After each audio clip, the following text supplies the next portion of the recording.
नमस्ते दोस्तों। आपका अपने यूट्यूब चैनल एग्जाम रूम में आपका हार्दिक स्वागत है।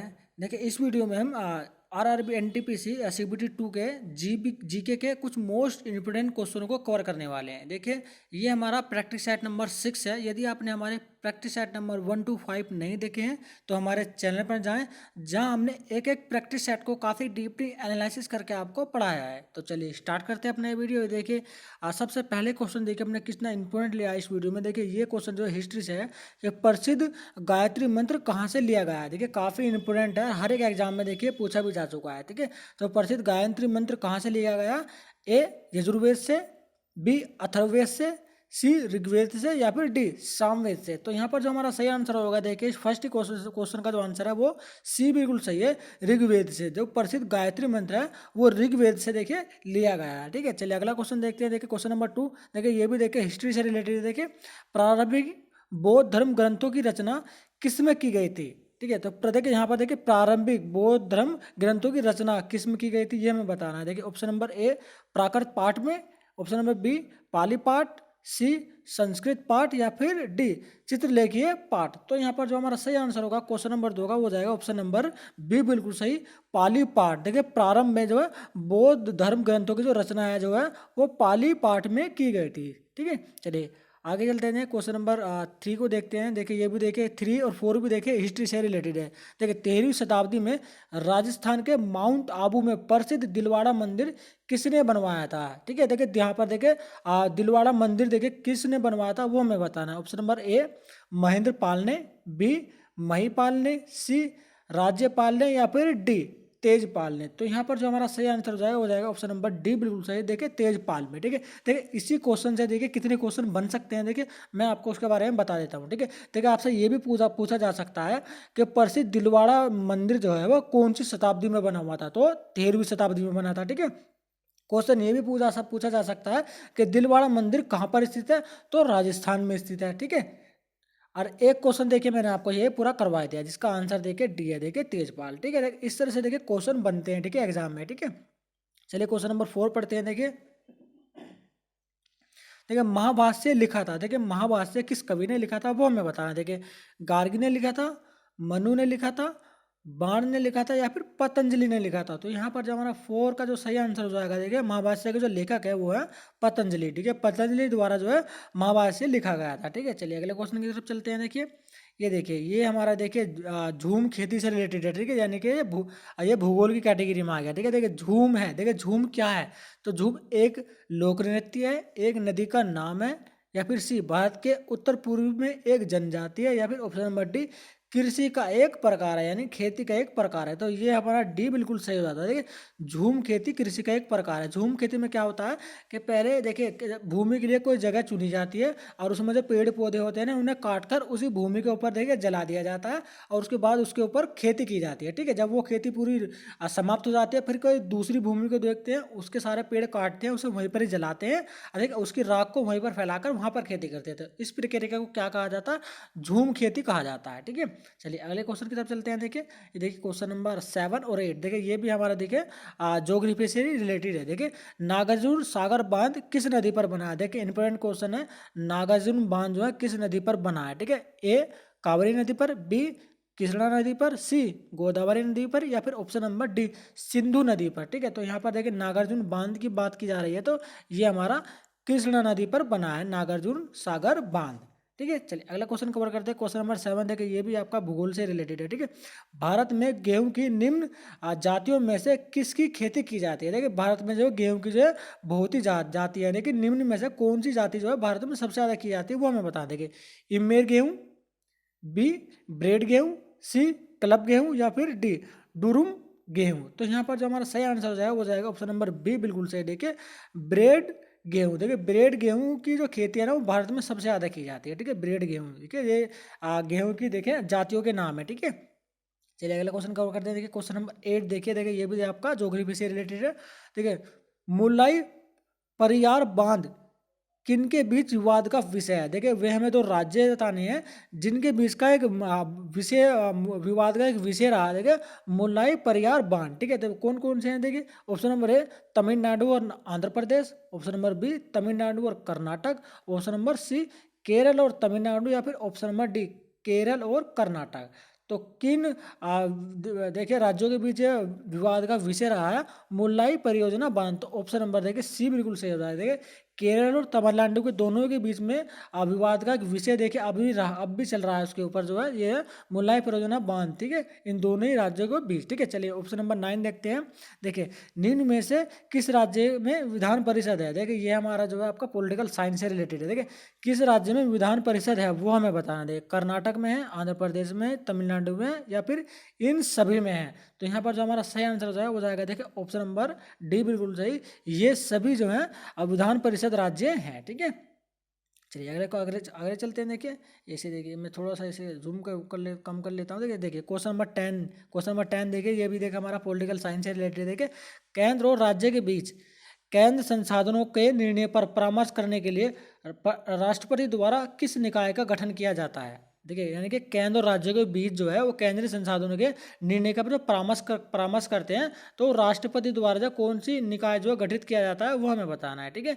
ऑप्शन नंबर ए कराधान जांच आयोग, ऑप्शन नंबर बी टैरिफ आयोग, ऑप्शन नंबर सी वित्त आयोग, या फिर ऑप्शन नंबर डी योजना आयोग। तो यहाँ पर जो हमारा सही आंसर हो जाएगा देखिए केंद्र और राज्य के बीच के केंद्रीय संसाधन के निर्णयों के परामर्श के लिए बात की जा रही है। तो जिसके आधार पर हमारा सी बिल्कुल सही हो जाएगा वित्त आयोग। देखिए वित्त आयोग गठित किया जाता है राष्ट्रपति के द्वारा। देखिए इस यहाँ से देखिए कौन से क्वेश्चन पूछा देखिए वित्त आयोग जो है किसके द्वारा गठित किया जाता है तो राष्ट्रपति के द्वारा। देखिए और क्यों किया जाता है तो केंद्र और राज्य के बीच केंद्रीय संसाधनों के परामर्श के लिए ये जो है वित्त आयोग जो है गठित किया जाता है, ठीक है। चलिए आगे चलते हैं। देखिए क्वेश्चन नंबर 11 और 12 देखिए पढ़ते हैं। देखिए ये भी देखिए हमारे देखिए पॉलिटिकल साइंस से रिलेटेड। देखिए भारतीय संविधान का कौन सा अनुच्छेद यह निर्धारित करता है कि राज्य नीति के निर्देशक सिद्धांत किस न्यायालय द्वारा लागू नहीं किया जा सकते। किसी न्यायालय द्वारा देखिए ध्यान दीजिएगा, देखिए किसी न्यायालय द्वारा लागू नहीं किया जा सकता। तो ये जो है किस अनुच्छेद में लिखा हुआ है वो हमें बताना। देखिए ए अनुच्छेद 31,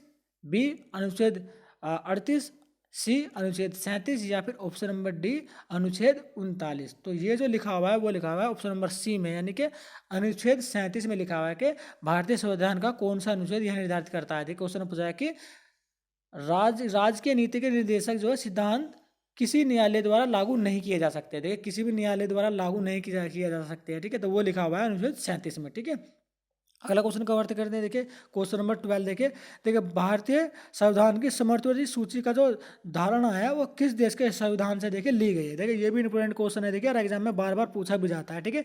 और पॉलिटिकल साइंस का देखिए बहुत ही महत्वपूर्ण क्वेश्चन है। तो किस देश से ली गई है समवर्ती सूची देखिए भारतीय संविधान में, वो हमें बताना है। A Canada, B USA, C Australia, या फिर डी जापान। तो यहाँ पर हमारा सी बिल्कुल सही हो जाएगा, ठीक है। ऑस्ट्रेलिया के संविधान से ली गई है भारतीय संविधान में समवर्ती सूची, ठीक है। चलिए आगे चलते हैं। देखिए ये देखिए क्वेश्चन नंबर 13 14 को पढ़ते हैं। देखिए ये देखिए मैंने ये आपके फिजिक्स से लिए गए हैं। देखिए क्वेश्चन देखिए अब ये 30 क्वेश्चन फिजिक्स है। देखिए गुरुत्व की क्रिया के अंतर्गत मुक्त रूप से गिर रही वस्तु का भार। तो गुरुत्व क्रिया के जब ऊपर से कोई गुरुत्वाकर्षण जब भी कोई देखे चीज जो है ऊपर से गिरती है ना तो गुरुत्वाकर्षण बल के कारण गिरती है और वो नीचे बिल्कुल सीधे आते हैं। तो उस गिरने की वस्तु का भार जो वो क्या देखिए अधिक हो जाता है, न्यूनतम होता है, परावर्तित होता है, या शून्य हो जाता है। तो यहाँ पर जो हमारा सही आंसर आएगा वो जाएगा डी बिल्कुल। देखिए शून्य हो जाता है वस्तु का जो भार होता है, ठीक है। गुरुत्व क्रिया के अंतर्गत बताया गया था, ठीक है। क्वेश्चन नंबर 14 देखते हैं। देखिए ये भी देखिए आपका भौतिक विज्ञान से रिलेटेड। देखिए इसमें लिखा है कि सेकंड लोलक की काल अवधि है। देखिए सेकंड जो लोलक होती है ना उसकी काल अवधि हमें बतानी है। देखिए ये भी देखिए इंपॉर्टेंट क्वेश्चन है और एग्जाम में देखिए ये भी पूछा जा चुका है, ठीक है। बहुत ही इंपॉर्टेंट है। देखिए तो वीडियो देखिए इस वीडियो का देखिए एक एक क्वेश्चन काफ़ी इंपॉर्टेंट है और वीडियो को देखिए अंत तक जरूर देखिएगा ताकि आने वाले के क्वेश्चन जो है ना वो मोस्ट इंपॉर्टेंट है, ठीक है। और जो हमने प्रैक्टिस सेट 1 to 5 आपको पढ़ाए हैं ना उन्हें भी आप अच्छे से देख लीजिएगा, ठीक है। उनमें भी देखिए एक एक क्वेश्चन काफ़ी इंपॉर्टेंट होने वाला है आपके आने वाले एग्जाम के लिए, ठीक है। तो देखिए चल वापस देखिए क्वेश्चन की तरफ आते हैं। तो ये हमें बताना है कि सेकंड लेवल की काल अवधि कितनी होती है। देखिए 1 सेकंड, 2 सेकंड, 0.5 सेकंड या 1.5 सेकंड। तो यहाँ पर जो हमारा सही आंसर रहेगा वो जाएगा ऑप्शन नंबर बी बिल्कुल सही 2 सेकंड। देखिए सेकंड लेवल की जो काल अवधि होती है ना वो 2 सेकंड की होती है, ठीक है। चलिए आगे चलते हैं। देखिए क्वेश्चन नंबर 15 को कवर करते हैं। क्वेश्चन नंबर 15 और 16, देखिए क्वेश्चन नंबर 15 और 16 जो है ये भी देखिए हमारे भौतिक विज्ञान से हैं। देखिए पहले 15 पढ़ते हैं। देखिए एक लकड़ी के टुकड़ों को पानी के नीचे आप पकड़ कर रखने पर उस पर कितना बलवान बल लगेगा। देखिए क्वेश्चन को देखिए दोबारा पढ़ लेते हैं। देखिए थोड़ा सा अटपटा है। देखिए एक लकड़ी के टुकड़े को पानी के नीचे पकड़कर रखने पर उस पर कितना उत्प्लवान बल लगेगा, ये हमें बताना है। ठीक है, तो ए लकड़ी के भार के बराबर, बी लकड़ी के भार से कम, या फिर सी लकड़ी के भार से अधिक, या फिर शून्य। तो यहाँ पर जो हमारा सही आंसर लगेगा देखिए वो लगेगा ऑप्शन नंबर ए, बिल्कुल सही। लकड़ी के भार के बराबर ही हमें देखिए बल लगाना पड़ेगा। ठीक है, देखिए जितना लकड़ी में भार होगा ना उतने हमें बल लगाना पड़ेगा लकड़ी के टुकड़े को पानी में रोकने के लिए। ठीक है, चलिए अगला क्वेश्चन कवर करते हैं। देखिए क्वेश्चन नंबर 16, देखिए ये भी हमारा देखिए भौतिक विज्ञान से देखिए संबंधित है। देखिए किसी मनुष्य के लिए नदी के जल की अपेक्षा, देखिए किसी मनुष्य के लिए नदी के जल की अपेक्षा समुद्र के जल में तैरना अधिक सरल हो जाता है। तो क्यों हो जाता है वो हमें बताना है। देखिए ऑप्शन नंबर ए, समुद्र जल का घनत्व नदी जल के घनत्व से कम होता है। ऑप्शन नंबर बी, समुद्र जल का जो घनत्व होता है वो नदी जल के घनत्व से अधिक होता है। ठीक है, ऑप्शन नंबर सी, समुद्र नदी से अधिक गहरा होता है। या फिर ऑप्शन नंबर डी, समुद्र नदी से थोड़ा चौड़ा होता है। ठीक है, तो यहाँ पर जो हमारा सही आंसर है वो जाएगा ऑप्शन नंबर देखिए बी, बिल्कुल सही। देखिए ये वाला आंसर जो हमारा बिल्कुल सही हो जाएगा। समुद्र जल का जो घनत्व होता है ना वो नदी के जल के घनत्व से देखिए अधिक होता है। ठीक है, इसलिए मनुष्य ऑटोमेटिक देखिए समुद्र के जल पर जो है तैरता है। ठीक है, चलिए आगे चलते हैं। देखिए ये देखिए अगले क्वेश्चन की तरफ आगे क्वेश्चन नंबर 17 पढ़ते हैं। देखिए लोहे का शुद्धतम रूप कौन सा है। देखिए लोहे का जो शुद्धतम रूप होता है ना, देखिए लोहे तो देखिए खानों से निकाला जाता है। ठीक है, लेकिन उसका जो आखिर में जाकर बिल्कुल शुद्ध रूप हो जाता है ना वो हमें बताना है। देखिए स्टील, ढलवा लोहा, कच्चा लोहा, या फिर पिटवा लोहा।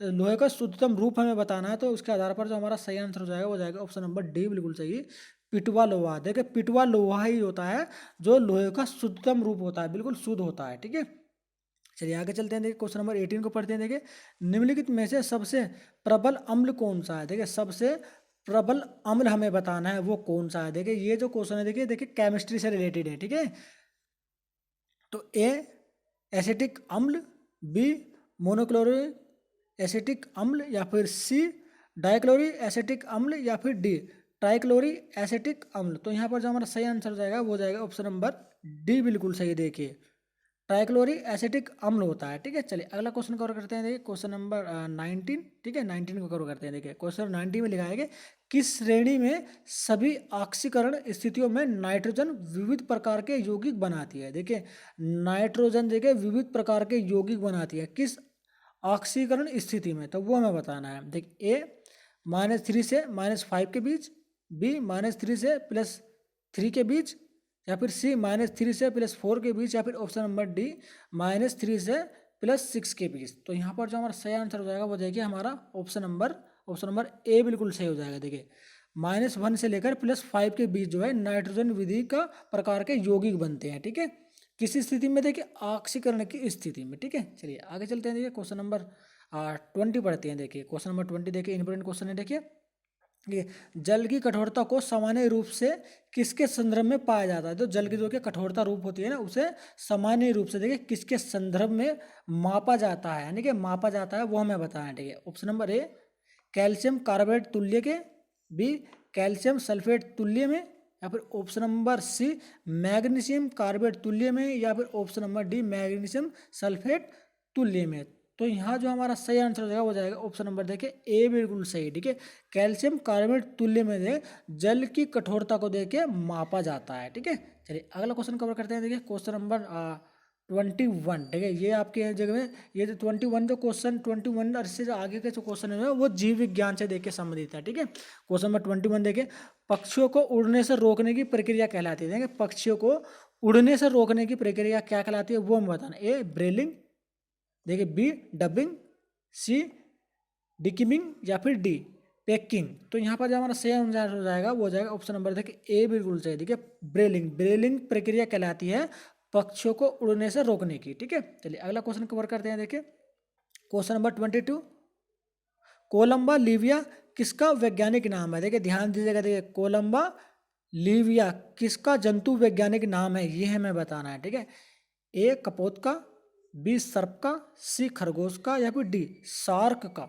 तो जंतु वैज्ञानिक नाम कोलंबिया विलिया किसका है, तो कपोत का, यानी कि कपोत माने होता है देखिए कबूतर। ठीक है, कबूतर का जो जंतु वैज्ञानिक नाम है कोलंबा लीविया। ठीक है, इसे जंतु वैज्ञानिक नामों से भी देखिए आपके क्वेश्चन जो है पूछे जाते हैं। ठीक है, तो इसे आप अच्छे से देख लीजिएगा। ठीक है, देखिए अगला क्वेश्चन कवर कर दिया गया, देखिए जीव विज्ञान से संबंधित। देखिए इनमें से बेमेल कौन सा है, देखिए ये 4 शब्द दिए गए हैं, इनमें से बीमेल जो है वो हमें यानी कि चारों में से कोई एक भिन्न में छांटना है। ठीक है, तो ऑप्शन नंबर ए में लिखा है अंकुश कृमि, बी नेहरूआ, सी फीता कृमि, या फिर डी दाद कृमि। तो यहाँ पर जो हमारा सही आंसर हो जाएगा वो जाएगा हमारा ऑप्शन नंबर डी, बिल्कुल सही। देखिए दाद कृमि देखिए इन सभी चारों में जो है वो अलग है। ठीक है, चलिए अगला क्वेश्चन कवर करें, क्वेश्चन नंबर 25। देखिए ये भी जीव विज्ञान से ही संबंधित है। देखिए इंपोर्टेंट क्वेश्चन है, लेकिन देखिए कॉकरोच जल में जीवित नहीं रह सकता। देखिए सबसे पहली लाइन देखिए, आपको यह पता चल जाता है इस लाइन से कि कॉकरोच जो होते हैं ना वो जल में जीवित नहीं रह सकते, क्योंकि उनका जो श्वसन अंग है वो कहाँ, देखिए क्लोम यानी कि गिल में है, वातक यानी कि ट्रेकिया में है, सी पुष्ट यानी फुफ्फुस में है, या फिर डी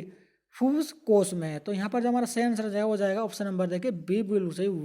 वातक यानी ट्रेकिया में होता है उनका श्वसन अंग, यानी कि शरीर के नीचे होता है। ठीक है, और वही अंग जो क्या होता है पानी में रहते हैं ना, तो पानी की वजह से पानी में चला जाता है, जिसकी वजह से वो सांस ले नहीं पाते हैं। ठीक है, देखिए कॉकरोच जो है जल में जीवित नहीं रह सकते। ठीक है, इंपोर्टेंट क्वेश्चन देखिए इसे आप अच्छे से याद कर लीजिएगा। ठीक है, देखिए इस वीडियो में जो भी इंपोर्टेंट क्वेश्चन थे वो देखिए हमने देखे जीके के और जीएस के, उन सभी क्वेश्चनों को देखिए आसानी से देखिए इस वीडियो में कवर कर लिया। ठीक है, देखिए दोस्तों हमारा द्वारा दी गई इन्फॉर्मेशन यदि आपको अच्छी लगी और आपको लगता है कि इन क्वेश्चनों के माध्यम से आपकी थोड़ी भी हेल्प हो सकती है, तो हमारे इस वीडियो को लाइक तथा अपने दोस्तों के साथ इसको शेयर कर दीजिएगा। ठीक है, तथा हमारे यूट्यूब चैनल एग्जाम रूम को आप सब्सक्राइब तथा बेल आइकन को ऑल पर जाकर देगा प्रेस कर दीजिएगा, ताकि देखिए आने वाले वीडियो का नोटिफिकेशन आपको सबसे पहले मिल सके। ठीक है, जब भी कोई गवर्नमेंट जॉब से रिलेटेड कोई रिक्रूटमेंट भी जारी किया जाता है ना, तो उसकी इन्फॉर्मेशन में देखिए हम अपने चैनल के माध्यम से आपको सबसे पहले प्रोवाइड करवा देते हैं। ठीक है, और देखिए ये हमारा एनटीपीसी सीबीटी 2 जीके और जीएस का प्रैक्टिस सेट नंबर 6 है। ठीक है, हमने अपने चैनल पर प्रैक्टिस सेट नंबर